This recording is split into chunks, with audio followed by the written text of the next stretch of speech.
Let me go make some coffee and get my medicine put in my dispenser. Um, you'll be hearing some noise. I made sure I had noise today.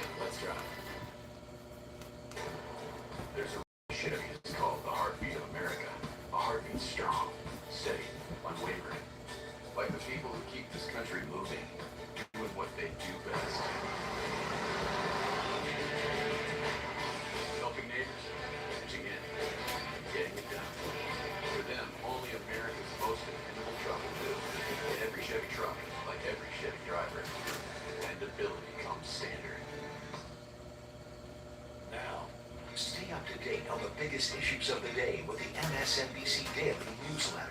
Each morning you'll get analysis by experts you trust, video highlights from your favorite shows, previews of our podcasts and documentaries, plus written perspectives from the newsmakers themselves. For MSNBC Daily at msnbc.com.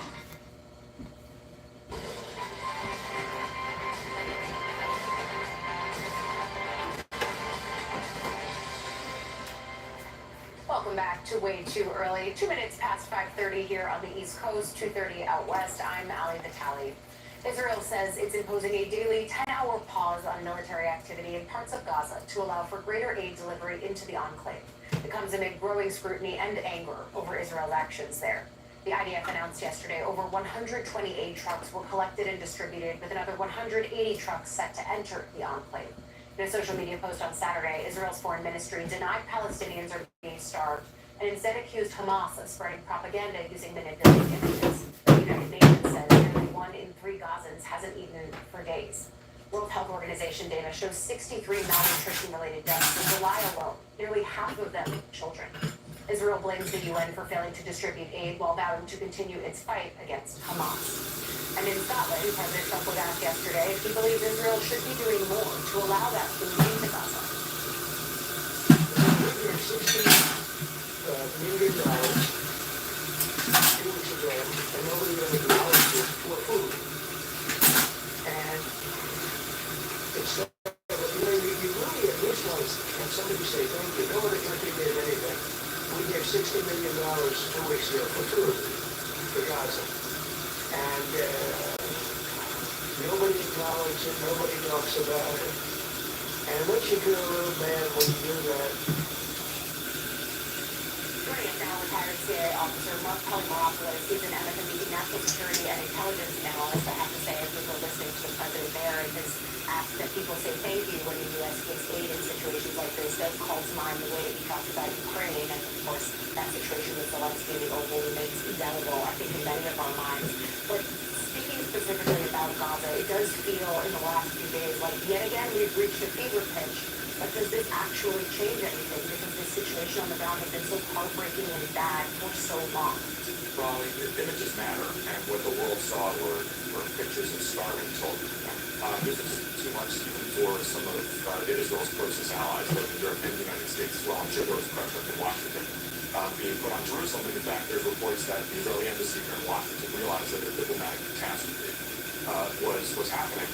But the bottom line is that this was a deliberate deliberate Israeli policy of starvation, something, first of all, the U.S. would never do. And 2 things. One is the immorality of that, but number 2 is it didn't work. You know, the war is over, the hostages have not returned, and we're still at this impasse. So whether you blame Hamas for this or the Israeli government, the bottom line is people are starving in Gaza, and the world finally actually said, no, that's enough. Because I think there's the political conversation that's being had at diplomatic levels of how do we get to a ceasefire, how do we get the hostages back, and then there's the public pressure campaign that frankly has been sustained over the course of the last year plus as people have seen these images coming out of Gaza. What is the impact of that from a public perspective as it then applies to American support for Israel? You and I were talking about this during the break. Sure. You know, someone like myself, I worked in the U.S. national security infrastructure, very close to the Israelis over the years. You know, in my generation, it's almost baked in that the U.S. supports Israel. But that's not the case because there's outrage, especially in the United States amongst youth. And polling shows, certainly amongst Democratic youth, but also Republicans as well. So this is a really big issue for the Israelis, for the Israeli foreign ministry. I mean, all the kind of the sympathy after October 7th seems to have evaporated. And they have a long way to go because of policies actually of the Israeli government to regain that support. And I don't think this is something that's necessarily going to sustained if, of course, Israel continues on with not only the civilian casualties in Gaza, but also with a policy of starvation. I mean, the morality of this, or the immorality, is pretty jarring. Yeah, it's definitely jarring, and I think those images are and have been having a sustained effect on the political side of this. I want to stay on that side of the equation for a second, because when you see the fact that the top diplomat for the U.S., Steve Witkoff, was pulling out negotiators, he's blaming Hamas for this stalemate in a ceasefire talk. You see Republican legislators on the Hill also blaming Hamas. A lot of focus there. Good morning. Where the roadblock actually is, based on what you're seeing. A little bit busy this morning, but good morning. First of all, Hamas is somewhat to blame. Yeah. Clearly, they can see that there's no reason for them to feel that Replace. diplomatic outrage pointed at Israel. But of course, the government of Netanyahu has plenty to share in terms of blame as well. And one of the things that is somewhat notable, perhaps, is that the Israeli parliament is in recess now, so perhaps there would be more of a way in which Netanyahu can end the war. And look at the end of the day, what you need is an all-for-all deal. That's the hostages come out, the war is over. Period. Israeli military and intelligence officials that once used to privately think their goals have been satisfied. But again, is this the case where Prime Minister Netanyahu just Sorry. I'm so sorry. Yeah, that is 100% the bottom line here. Mark Palimopoulos, thank you for getting us. I know. I'm up. Back into that new trade deal If between I'm the up, US that's and the it. EU, and the possible impact it could have on other outstanding negotiations. Rachel Riley's coming right back with that. And I got TV on, so it won't be quiet. Really happy to I have gotta you get here. my medicine put in my Absolutely a story of national dispenser. importance. Why is Let it me go ahead and let important me pull my to see hair for yourself back. the conditions in there for you to describe them to the public? What's your take on the state of the opposition to Trump right now? How do you think this ends? How do you think this resolves? Do we know why this is what they want for the country? I mean, imagine if they'd actually run for office on the basis of these things they're doing in office. So when people write about the history of this moment, what will the story be about us? Your home is your happy place until you come back to bad odors. Use Febreze plug-in. It has a microchip that alternates between 2 scents to fight odors and provide freshness for up to 50 days. Try Febreze Plug. After my accident, I couldn't quite do things like I used to. You know, my daughter introduced Bruce to me. I love the support, and when I got into martial arts, we got in it together. A real fight So deserves a real fix his lose. hair. You've put up with your old shower for too long. It's outdated, unsafe, and it's time to replace it. But why struggle with a lengthy shower remodel when Jacuzzi can do it in just one day?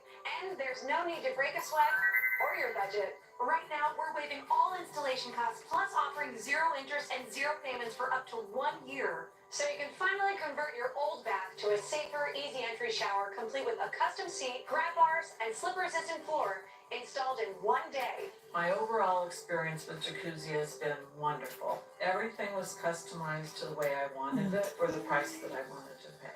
I've had a great experience from start to finish.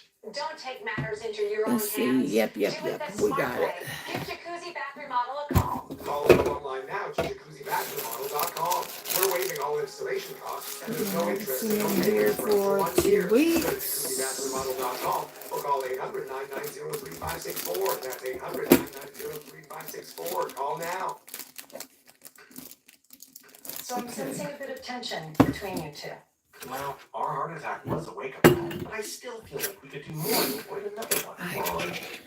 I started eating kale, and I take statins, right? And we're hitting the gym. I'm worried it's not enough. I just wanted to ask our doctor about Repatha. Normally, I don't take sides, but you should listen to your heart. Repatha plus a statin dramatically lowers LDL-C by 63% and drops the risk of having a heart attack by 27%. Do not take Repatha if you're allergic to it. Serious allergic reactions can occur. Get medical help right away if you have trouble breathing or swallowing, swelling of the face, lips, tongue, throat, or arms. Common side effects include runny nose, sore throat, common cold symptoms, flu or flu-like symptoms, back pain, high blood sugar, and redness, pain, or bruising at the injection site. You were right. Our LDL-C is in a better place. And so are we. Listen to your heart. Ask your doctor about Repatha. Announced a trade deal with the European Union yesterday, averting an economic war between the two allies, at least in the short term. NBC News Chief Justice and National Affairs correspondent Kelly O'Donnell has those details. On the president's own turf. Thank you very much. Stirred up. I do not use any creamer or sugar. I'm on a study right now, which I can mix it into any type of beverage that I'm drinking first thing in the morning, which is coffee.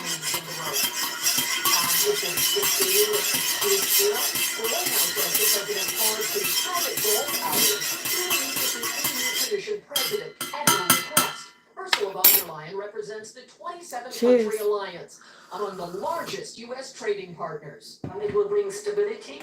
It will bring predictability. That's very important for our businesses on both sides. Why am I up this early? This Just because I went to bed preliminary early last agreement night. sets a 15% import tax.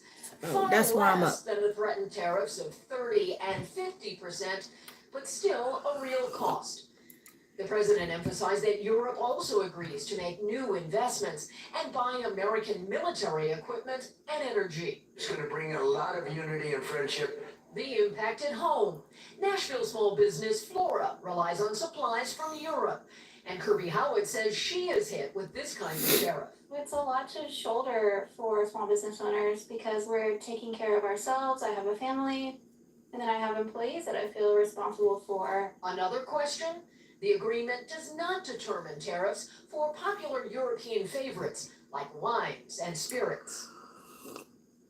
We're going to circle back on the wines and spirits. That's okay. Thanks to We NBC's grow Kelly our O'Donnell for that own. reporting. And joining us now, business reporter for Semaphore, Rohan Goswami. So I But want to start by getting your take on that agreement between the U.S. and the EU. On the one hand, analysts are looking at it saying, okay, this isn't going to stop the flow of global trade between two major trade after I get partners, my first cup of but coffee there's in, still I'm costs good. that are going to be passed on to consumers. I'll say whatever's on my I've talked mind. about this. Trade deals are not easy. They're hard. They're hammered out over years. You know. They take a lot of input from business, from governments, and that's not what happened here, right? This was an impromptu meeting. Trump graciously deigned to pause his golf round to meet with van der Leyen.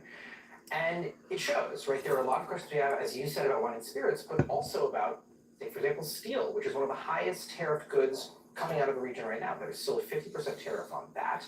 You also have questions about the pharmaceutical industry, right? I mean, if you think about some of Europe's largest exports to the US, it's pharmaceuticals, it's drugs.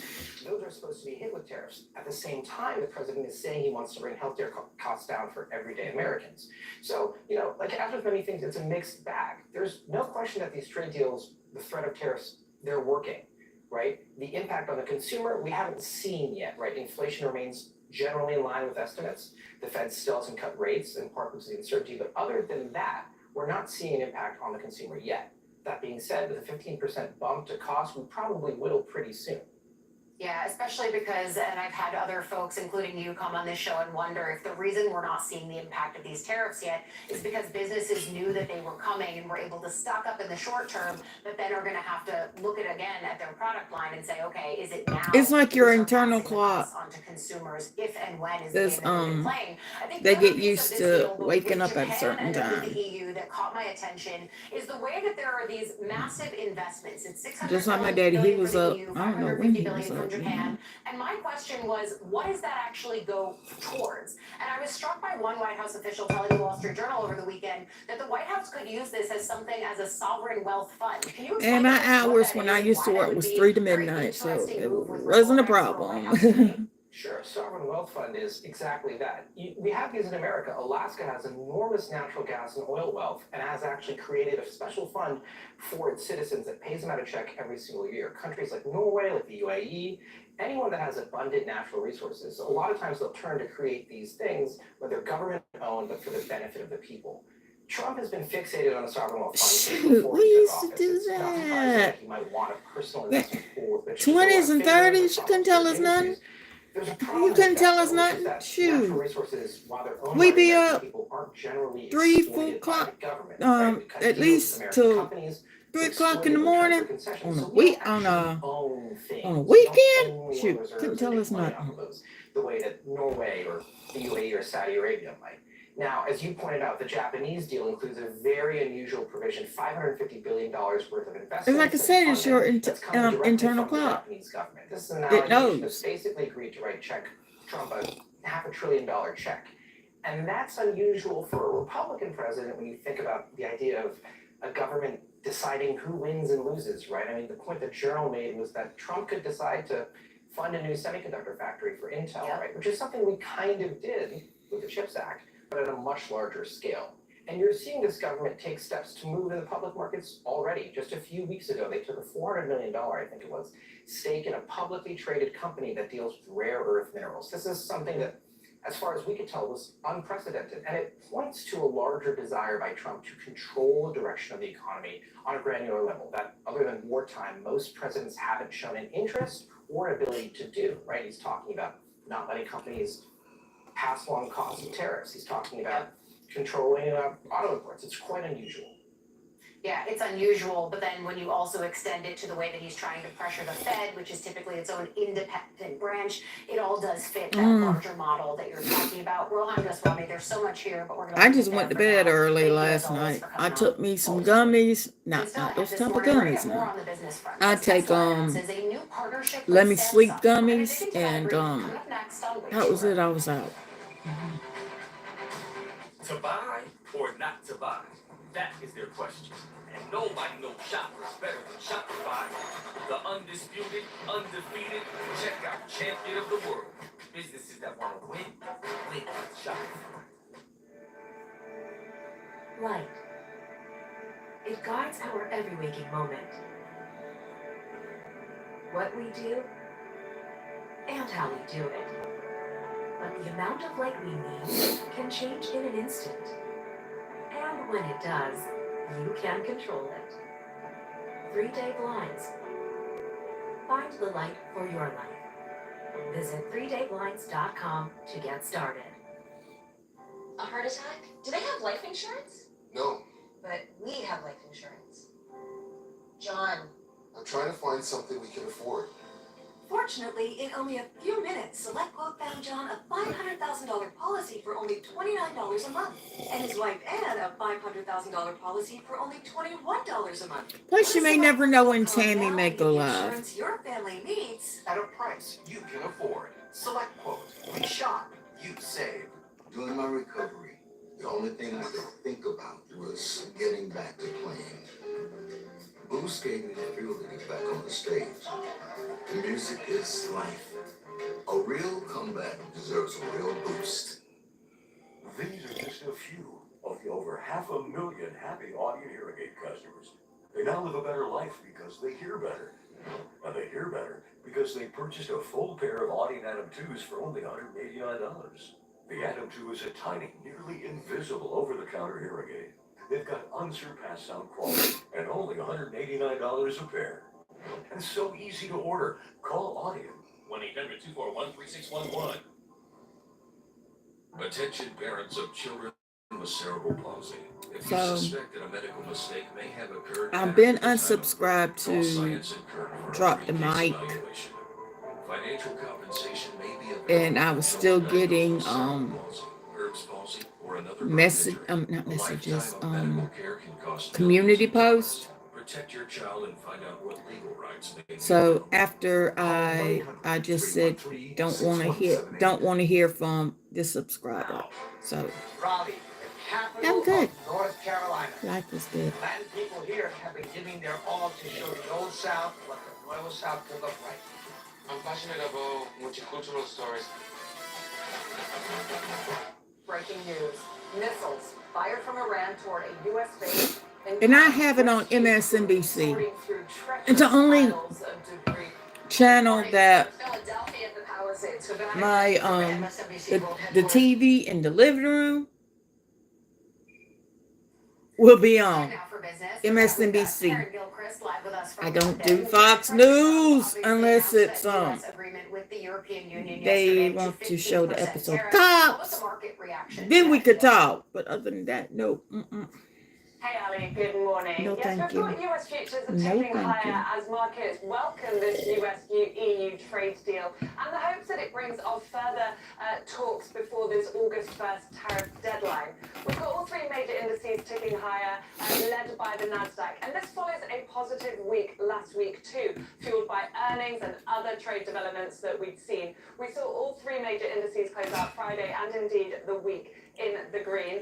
And this week we've got more of the same to look forward to. We've got a slew of earnings, including from the Magnificent Seven, the likes of Meta, Apple, and Microsoft. And then we've also got expectations around trade talks with the US and China set to meet and start negotiations today in Stockholm, Sweden. Asian markets mixed as we anticipate that. We've also learned that Samsung Electronics and Tesla have signed a multi-billion-dollar semiconductor deal. What should we know more about that? My phone is a Samsung. Please Yeah, don't so put in Elon with Musk has Elon, announced that he's signed a Elon Musk. $16.5 I call him billion Elon. I don't chip know why. contract with Samsung Electronics, writing in a post on X that Samsung's new Texas manufacturing plant would be dedicated to the production of these Tesla A16 chips. Now, Samsung also announced that it struck a partnership, though it didn't name the counterparty. But this is, of course, one of the world's largest chip manufacturers, manufacturing on behalf of other companies' designs and sets. Rise and shine. Tesla and shows their continued move into their chip development as well. Yeah, definitely a big move from Tesla. Thank you, as always. And earlier in the show, we asked you, the viewers, why are you awake to start your week? Stephen is up eating what he calls a good-looking breakfast. That's very, very cute. Nicole writes, I'm moving my daughter home from college for the rest of summer. So excited to have my whole crew under the same roof for a few weeks. That's amazing. I hope you guys enjoy some real quality time together. And Andrea sent us this picture from a capybara cafe in St. Petersburg, Florida. That's not the kind of animal that we are usually sent here, but we love it. Equally adorable. Thank you for sending it.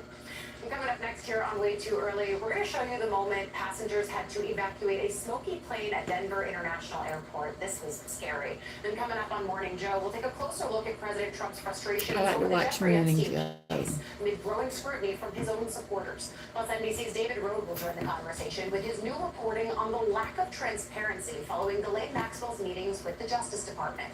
Also ahead, the latest on the humanitarian crisis in Gaza as Israel allows more aid into the enclave and pauses some military activity. Morning Joe is just moments away.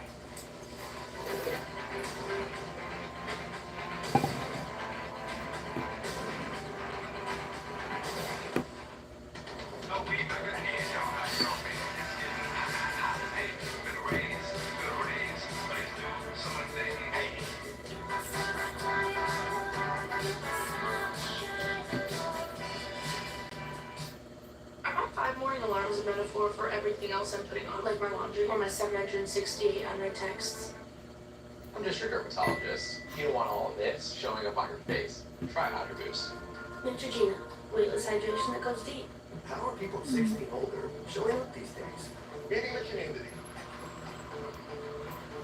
Bring a smile. Spreading the love.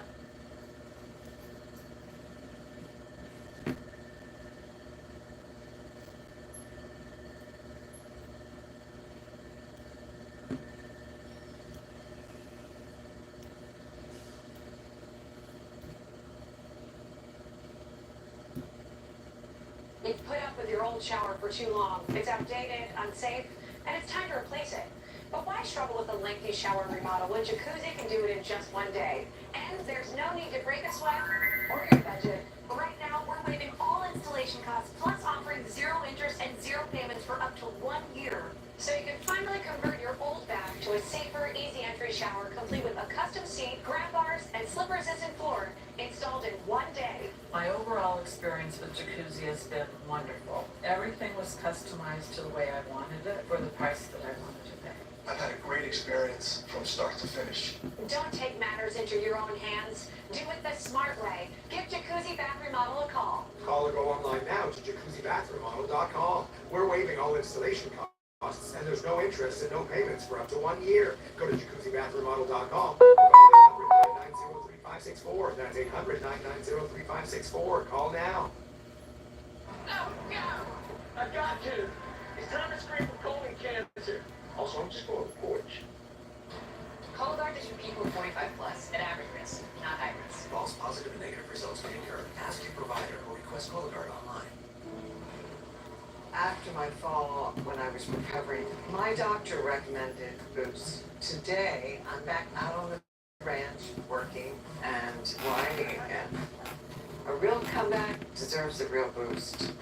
A lot of the spaces that we work in 10 years from now are going to look completely different because of AI. Does this move the needle in terms of public support toward Trump or away from him? What could change in their relationship with their doctor, with their pediatrician, and vaccines? Morning Joe, day 6 to 10 on MSNBC.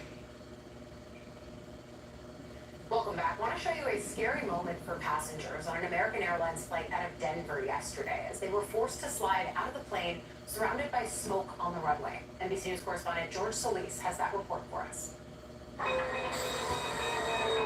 Terror on the runway at Denver International Airport. I just was briefed that there is a plane on fire. Video shows fire and smoke billowing from under this American Airlines plane as 173 passengers and 6 crew on board were forced to evacuate using the aircraft's emergency slides on Saturday. Watch as one passenger falls. Another man with luggage in hand appearing to slip with a child. You okay? All as alarms blare on the runway. Another video capturing what appears to be a tire coming apart from the plane, rolling away. Flight 3023 was scheduled to depart from Denver, bound for Miami. The airline saying the combination of blown tires and the deceleration of the aircraft resulted in a minor isolated brake fire. Somebody's straight fire, burn. Passenger Mark Circus recorded this video of passengers running. When did it become real for you? When I heard the boom, I knew something was wrong. There was a loud noise from under a plane. I knew something serious just happened. Circus says the aircraft was speeding up prior to takeoff and that the pilot reacted quickly. As soon as I heard the boom, he started braking because we were speeding up at the moment. American Airlines saying one passenger was taken to the hospital with minor injuries. The FAA says they're investigating. Generally, a good rule of thumb there, as that passenger said, if you hear a loud noise, you kind of wonder if something is wrong. NBC's George Solis with that reporting about that scary tarmac incident in Denver. Then coming up on Morning Joe, we're going to get a live look at some point this morning of President Donald Trump meeting with the Prime Minister of the UK, Keir Starmer. Comes against the backdrop that we've been talking about all morning of the EU negotiating that trade deal with the United States, long sought after now, setting tariff rates at 15%. Also some hundreds of billions in investment. Does that go into some kind of a sovereign wealth fund? All of these were questions we were asking on Way Too Early on this Monday morning. We're going to continue asking them when Morning Joe starts right now. Would you consider a pardon or a commutation for Ghislaine Maxwell? It's something I haven't thought about. It's really something I'm allowed to do it, but it's something I have not thought about. If you're asking my opinion, I think 20 years was a pittance. I think she should have a life sentence at least. I mean, think of all these unspeakable crimes. As you noted earlier, probably 1,000 victims. I mean, you know, it's hard to put into words how evil this was, and that she orchestrated it and was a big part of it. At least under the criminal sanction, I think is an unforgivable thing. So, again, not my decision, but I have great pause about that, as any reasonable person would. And that's another example of some daylight between President Trump and Speaker Mike Johnson, as the president did not completely rule out a pardon for Ghislaine Maxwell, who was, of course, Jeffrey Epstein's longtime associate. Meanwhile, the president in Scotland today touting a new trade deal with the European Union. We're going to break down the details of that agreement. Plus, we'll bring you the latest from the Middle East, as Israel says it will pause fighting in Gaza amid pressure to allow more aid into the territory. Also ahead this morning, the CIA director teased the release of files on Hillary Clinton and Russia's efforts to influence the 2016 presidential election. We'll play for you his comments. Good morning and welcome to Morning Joe. It is Monday, July 28th. I'm John Lemire, in for Joe, Mika, and Willie. Thank you so much for starting off your week with us. And alongside, we have NBC News national affairs analyst and partner, chief political columnist at Puck, John Alvin, as well as the host of Way Too Early. Damn, Rochelle is up early. Well, she's probably up on. And let's dive right in. President Trump is still in Scotland as part of a 5-day visit there. The president was greeted by crowds of protesters as he kicked off his weekend of golf and some trade talk, with scores of people gathering in cities across Scotland, carrying signs with slogans like "Resist" and "No Trump." I didn't agree with him. Today, Trump was spotted playing golf at his Turnberry course on both Saturday and Sunday morning before meeting yesterday with the president of the European Commission, and then a little short time later, y'all want to meet with Zelensky again? Zelensky done told your ass off, didn't he? To sit down with British Prime Minister Keir Starmer to talk trade as well as the deepening hunger crisis in Gaza. The president will then travel across Scotland to cut the ribbon on his new golf course there over in Aberdeen. And so that trade agreement reached between the U.S. and the European Union stays off a potential trade war between the two allies, at least for now. The deal sets a 15% tariff on most European goods, including cars. The EU has also agreed to purchase $750 billion worth of American energy and invest $600 billion in the United States. Now, some products will not be subject to tariffs, including aircrafts and their components, certain chemicals, and some pharmaceuticals. President Trump says the 50% tariff on steel will remain unchanged.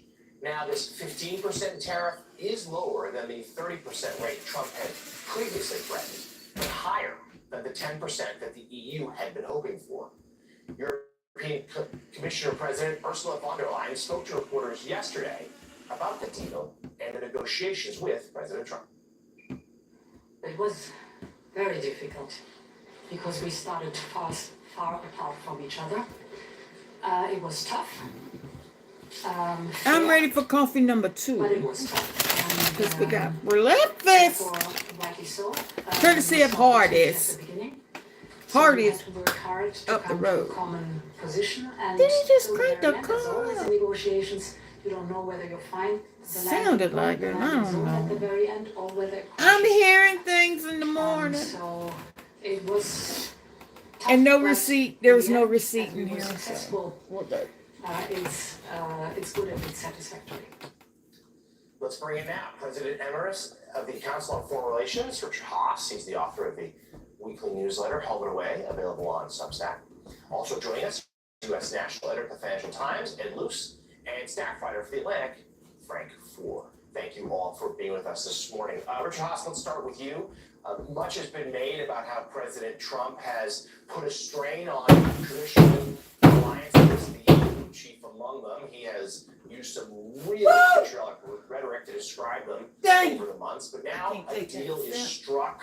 Maybe not perfect, but done and puts, at least for the time being, fears of a trade war to the side.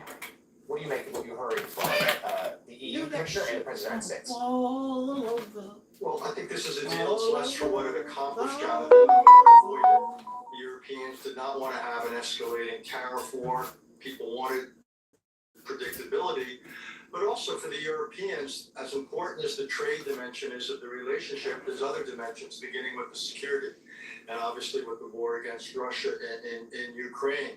So it was very much in the European interest to somehow, some way, find a way to resolve the trade frictions. I expect there'll be some in Europe will say perhaps they ought to push back harder, they gave up too much.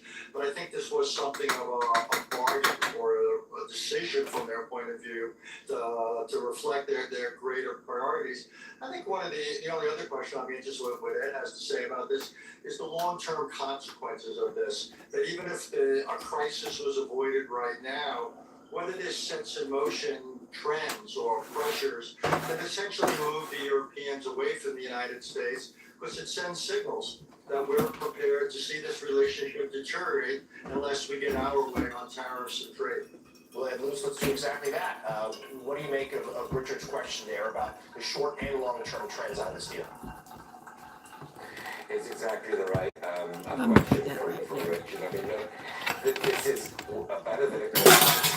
Right there for now. It was a 30% tariff, right? This But one. it is worse than what Britain achieved, which was a This down a 10%, little bit. not a 15% tariff. So the European disaffection with Okay. this, whilst many share the relief that Ursula von der Leyen and the EU showed expressing there, they also, from France and Germany in particular, expressed real frustration that there's going to be quite a big hit here to European GDP. And we've got Europe already in the last 6 months negotiating to have a partnership agreement with the Indo-Pacific trade area, the CPTPP, as it's called. And they're reaching out to Latin America. They're looking at Southeast Asia. They're looking at Africa. They're looking to do real deals, real trade reduction, barrier reduction deals all over the world, which will increase trade between them and reduce trade with the United States. So I think the long-term effect that Richard was implying is there's going to be more free trade everywhere but with the United States. And that's going to divert growth from the US ultimately. So, John Hammond, we know there are a few ideological constants when it comes to Donald Trump, but one of them is his belief in tariffs. And he is imposing some here, but strikes a deal that avoids, at least for now, a larger trade war. But the other one is still, there was a handful of friendly words we heard from him over the weekend, but still largely some sort of distrust, even at times distaste for Europe. Yeah, that's right, Jonathan. I think there are a couple Okay, of woo! questions. Okay, we is Richard here. talked about, Okay. which is, Y'all know the deal when I bring this out, the camera goes out so that I could eat and no one could what happens if prices actually talk shit about me because I think I'm doing the right thing. So unless I'm in public, and then if I'm in public, it's all out. So have fun for a little bit. Hey, do I see my bubble popping? I see something going on.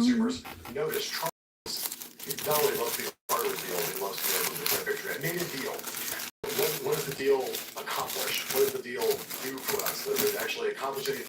And I get to eat in peace. Implications for the alliances and global Not really trade. eating pigs, Those questions are down the road. Donald Trump wants to take the short-term win. In this case, for him, averting just eat to a point to where no one could talk about me saying, oh, you're not doing this or you're not doing that. Those So. questions might be down the road, Frank, but the road is getting shorter. We've yet to see the true But tangible I'm good. impact of tariffs in some of these economic Yeah, I reports think that I we know look how at. to do But this. analysts do say it's coming, and what they see in a deal like the EU one, for example, is that Bread's it's not kind of enough to breaking up a little completely bit on disrupt one side. global trade, I but it is normally enough to put pass that on higher mayo prices on, to consumers. That's a central so political it's issue not for going to Trump happen in like that. 2024. And this is a guy who loves to say promises made, promises kept. On this, it doesn't necessarily sound like he's going to be able to, right? And, Right. Well, for now, companies have swallowed we're some going to costs. switch and passed them it on up, fully to switch consumers, it but every up. law of business and economics suggests that over the long run, that's not something that they'll be able to sustain.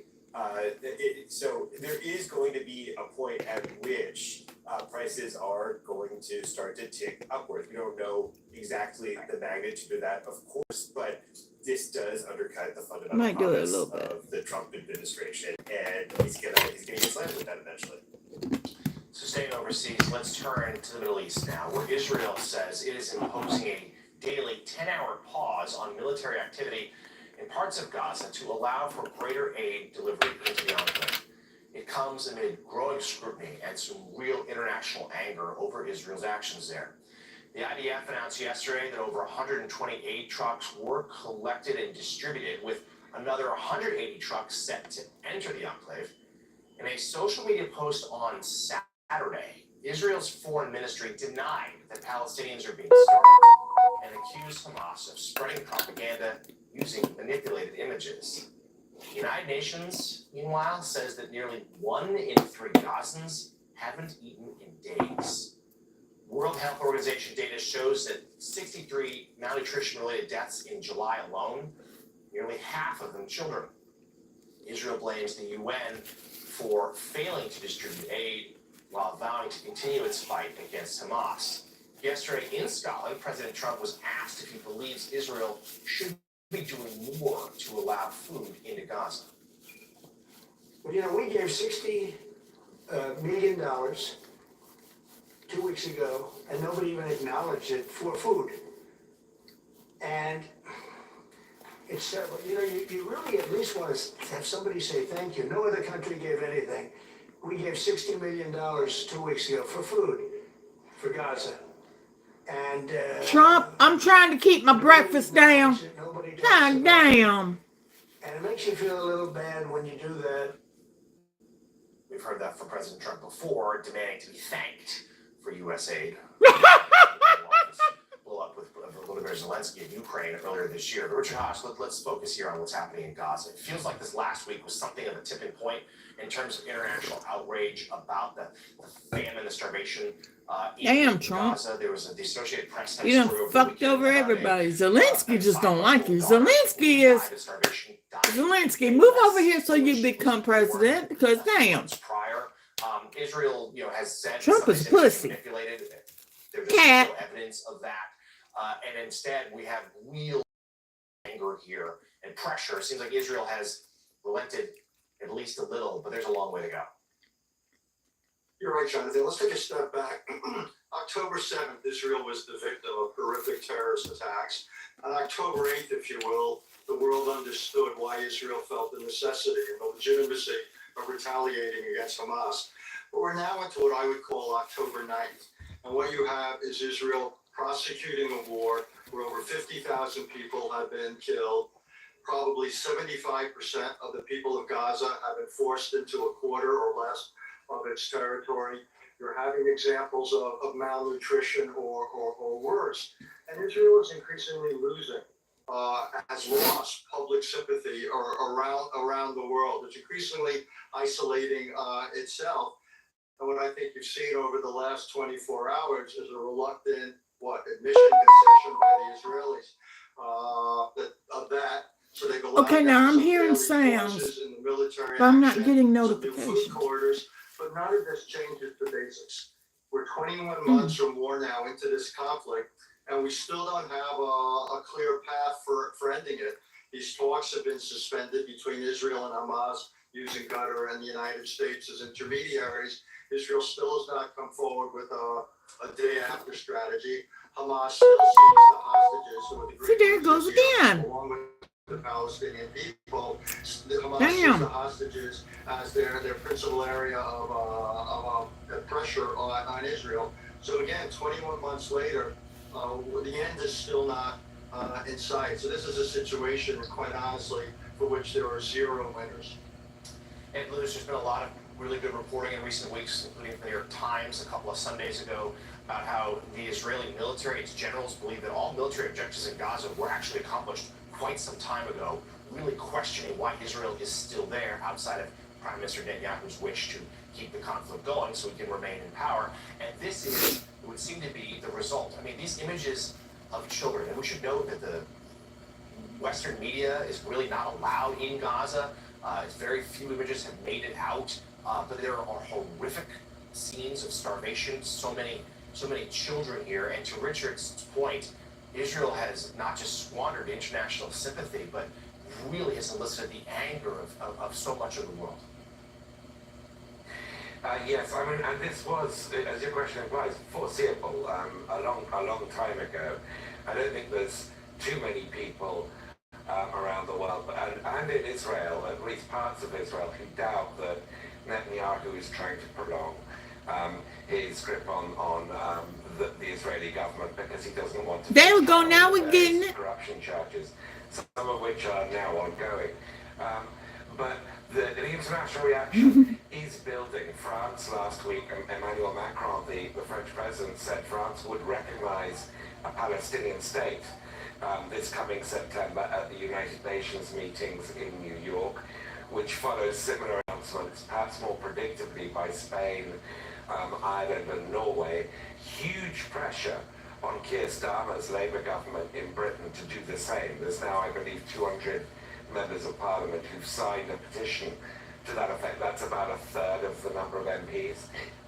So the longer this goes on, and it has gone on way too long, the greater that kind of gesture that we've seen from France and might be seeing in the coming weeks weeks from Britain is going to be. And just to make one point about Trump saying the Gazans haven't thanked him for that $60 million in aid, there's malnutrition and starvation going on there. There are people who are going to collect food who are losing their lives, and there are stampedes, there's IDF shootings, there's some confusion, but not that much confusion about what's going on here.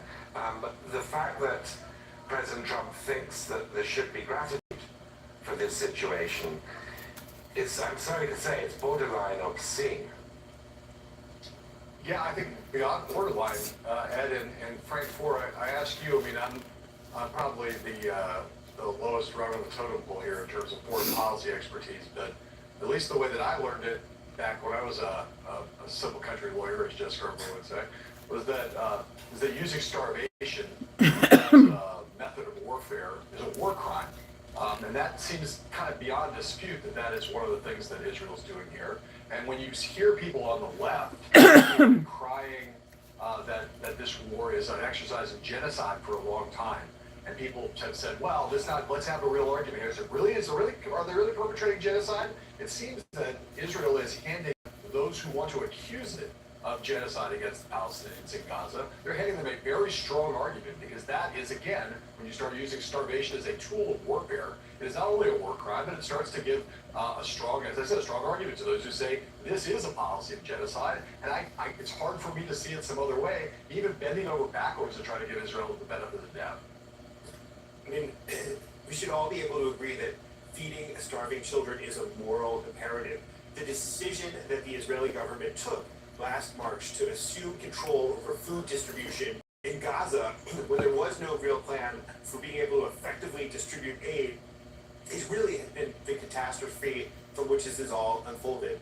In Israel itself, there is this epistemic closure that Israel lives within this filter bubble where the images, the horror, the facts on the ground, that there is starvation taking place, that there are these hard limits on the amount of food flowing in, haven't really penetrated. That Israelis kind of price in all of these criticisms as part of global anti-Semitism, or they say that these institutions are all aligned against them. And I think one of the things that I find so troubling is how the Israeli public is so untroubled at this stage by these things that just tug at the heartstrings of everybody who opens a newspaper or logs on to social media. And what I also find a bit makes me despondent is that fixing this problem isn't that easy. Gaza is a failed state. Nobody has control over the strip.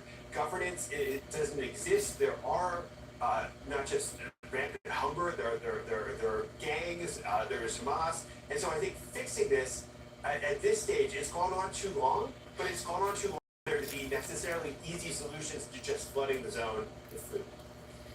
This seems to be the point of real global focus right now, the situation in Gaza. We, of course, will be covering it each and every day as well. President Emeritus of the Council on Foreign Relations, Richard Haas, thank you for joining us this morning. Ed Luce, the Financial Times, thank you as well. Ed's new book, of course, titled Zabig, The Life of Zbigniew Brzezinski, America's Great Power Prophet, is available now. Still ahead here on Morning Joe, President Trump is now suggesting that Kamala Harris paid celebrities to endorse her for president. No, you did! Reverend Al Sharpton, who was named in the president's accusatory Truth Social post. Plus, we'll bring you the latest on the fallout from the Jeffrey Epstein case, as President Trump expresses his frustration. And that's your friend! Continuing backlash.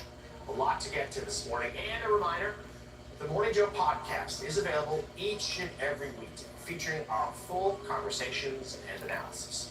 You can listen wherever you get your podcasts. You're watching Morning Joe. We'll be right back.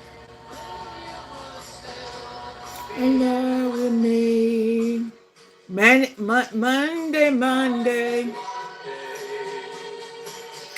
Can't trust that day. Monday. It was all I hope it would be. Good thing my crew nudged me to get checked. Turns out I have AFib, which increases the risk of stroke about 5 times. My heart would race just taking my son to practice. Symptoms like irregular heartbeat, heart racing, chest pain, shortness of breath, fatigue, or lightheadedness can come and go. But if it's AFib, the risk of stroke remains. If you notice one or more of these symptoms, contact a doctor. I'm so glad I did. This is no time to wait. Doug. Are you here for Tracy? We're here for everyone. People and I help people We're save here hundreds for by you, customizing you, car you, insurance. you, and you in the back, and you in the front. We do that too.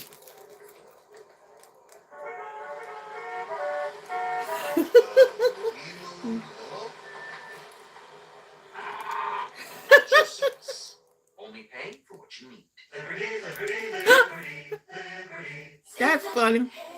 Oh my God. Sometimes things fall right into place, but other times they just fall. No. What was that?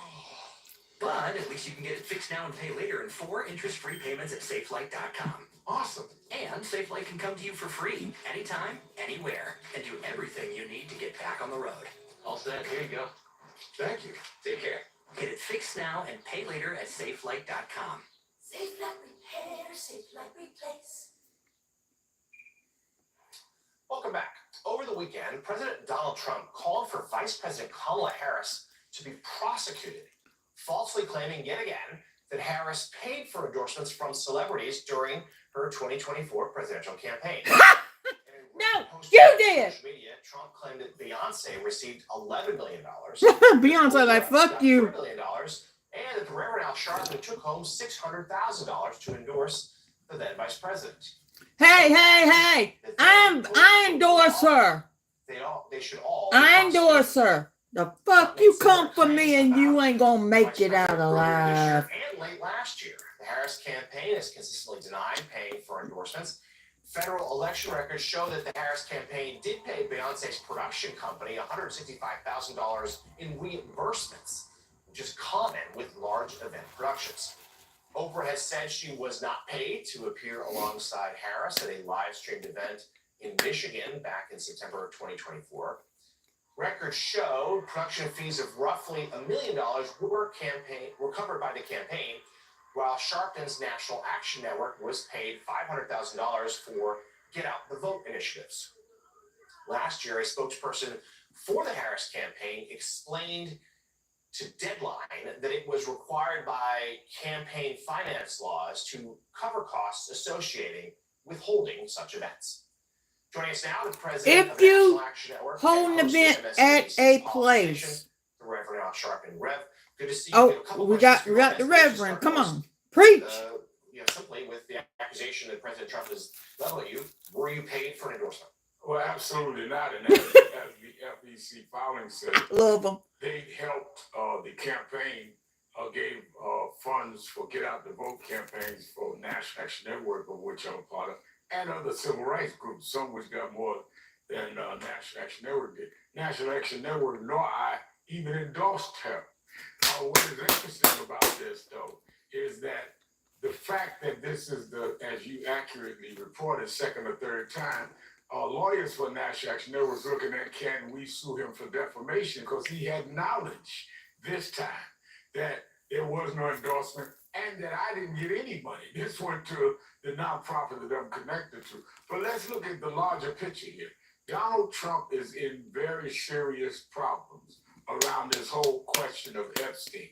So last week, he was trying to flood the zone to take any pressure off of him and try to put his MAGA base back together again. The fact is, he started by saying he's going to fire the Fed chief. That didn't work. Then he went on to something about tariffs. That didn't work. Then he decided to do what he started his political career on, start race baiting, which was, he started with birtherism that Obama wasn't born here. Then he went and released the files now last week of Martin Luther King Jr., some of which are very questionable, and the family was opposed to him doing it. That didn't work. The next day he goes after Barack Obama, saying he ought to be prosecuted. That didn't work. Then he tried something else. Then over the weekend, Kamala Harris, Oprah Winfrey, Beyonce, Al Sharpton. The race card, the thread here is race. And that's what he's trying to do. They're swapping money. They're doing things like Obama was holding back with Russia. It's all about trying to get past Epstein. We have shown in National Action Network and other groups what we did and didn't do in the campaign. Even when I spoke at the convention, I said we don't endorse candidates. We have come with our files. Release the Epstein files, Mr. Trump. Do what we did or be quiet. Yeah, you're showing 4 names in that post. Vice President, Oprah, Beyonce, yourself. Very clear what they have in common. John Hyman, let's bring you in on this too. Just this idea, this seems to be, to Rev's point, Trump playing the greatest hits, falling back on some of his, you know, lesser impulses, perhaps, you know, playing with birtherism and the like, but also just shows there's still this frantic nature of trying to throw things against the wall to distract from an Epstein story that's simply not going away. Right. It's the last part of that that matters, Jonathan, I think, which is I understand why they're frantic because he's thrown a lot of stuff against the wall and none of it has done what it normally has done for him, which is to people along, get people distracted. The people who are very distracted are those in his base. He's been able to count on that. You think about the range now of what the distractions have been. If you go on one hand, all due respect to Rev, but it's like who I beat. Didn't mean to hit mute. But Who I beat in the election. Fair and square. On the other end of the scale, Barack Obama by according to the law, should be put to death. No one cares about that either, because it's kind of self-evident that all these things are what we just said. They're all distractions, and the one persistent reality is that the Jeffrey Epstein thing is not going away because for the no, because Ghislaine Maxwell knows some shit. Come on, Ghislaine. Come on, Ghislaine. And they're looking at him going, wait a minute, you're full of crap. You're not making good on this promise, and we're starting to have some questions about it. And that's why it's not going away. I know you were talking about probably the Mike Johnson thing, but boy, 80% of the discussion over the weekend on broadcast and cable television was on Epstein. Not any of the rest of these matters. Yeah, and all his efforts to distract, including playing the race card, not working. We'll have much more on the Epstein matter in our next block. But before then, Frank, you've got a new piece out for The Atlantic this morning titled NASA and the End of American Ambition. In it, you write in part this: the story of Elon Musk can be told using the genre of fiction that he reveres most. In an act of hubris, NASA gave life to a creature called SpaceX, believing it could help achieve humanity's loftiest ambitions. But we all want to go to space, but we want to send 2 people up to space and just keep them up there. One of them, Donald Trump. Second one, Elon Musk. We could send them both. To the 1960s, and we recall Apollo. What it was the greatest demonstration project on behalf of the competence of the American state. That they achieved something that nobody thought was possible at the time on. We can still send them. Achieved it. And it really did seem to symbolize something about this country. It gave us this tremendous advantage in the war for hearts and minds during the Cold War. And then we speed through that narrative and we come to this end point where this thing that we once did so well internally was something that we ended up outsourcing to Elon Musk. And it's not just capacity that we've outsourced to Elon Musk, it's vision that we've outsourced to Elon Musk. And I tell the story of how this came to be because it's not just simply that he emerged from the force of the selection and aligned himself with Donald Trump, that there were decisions that we made over time across both parties that ended up dismantling this confidence that we built up, shifting power to contractors, taking power away from the government. And the thing about our dependence on Musk is it's not just in the realm of transporting cargo and astronauts to the International Space Station. That our military and our intelligence community have become incredibly dependent on Musk as well. That even as Musk and Trump are spatting, the government announced that Musk's company would be involved in the creation of something called MILNet, which is a new communications system that our intelligence services and government are going to be completely dependent on. There's talk of building a new missile defense system for the United States called Golden Dome.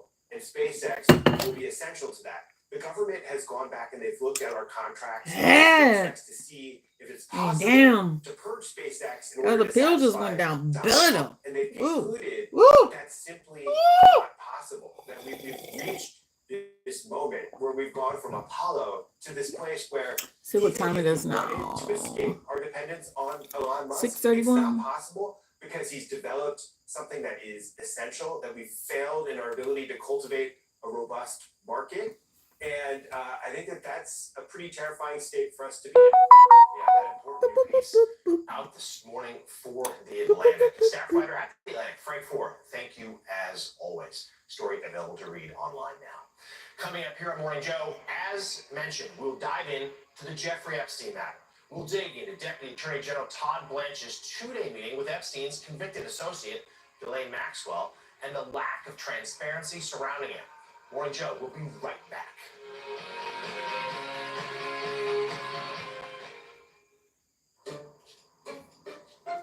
I'm certain it's level 5. Are you for imprint certain? I'm certain it's level 5. Certainty matters, like the certainty of Ford Imprint. Your home for high-quality promotional gear, including exclusive items and brands they love. Printed perfectly and guaranteed to arrive on time. To wow your clients, nail your next event, or inspire your team, check out FordImprint.com. Ford Imprint, for certain. When did I call leaf filter? When I saw my gutters overflowing onto my porch. Leaf filter is a permanent gutter solution, so you never have to worry about costly damage from clogged gutters again. It's the easiest call you can make. Call 833-LEAF-FILTER today or visit leaffilter.com. My eyes, they're dry, looking for hydration. Blink Nutricare. Yeah, I'm gonna go ahead. Supplement, clinically proven to help your eyes produce Don't more want to of end their this own now. tears. For lasting, No, no, I don't. continuous relief. A different way to support dry eyes. Leo, you don't want to wake up. Beat-a, beat-a, beat-a, beat-a, beat-a, beat-a. He's just there Yep, always. sun's coming up. Ever since we introduced him to the farmer's dog, his Sunrise. quality of life has been forever changed. He prefers real, human grade food. It's like real food. So I'm gonna go ahead and I'm gonna end this now. He's a happy dog. And see what else is going on. Home.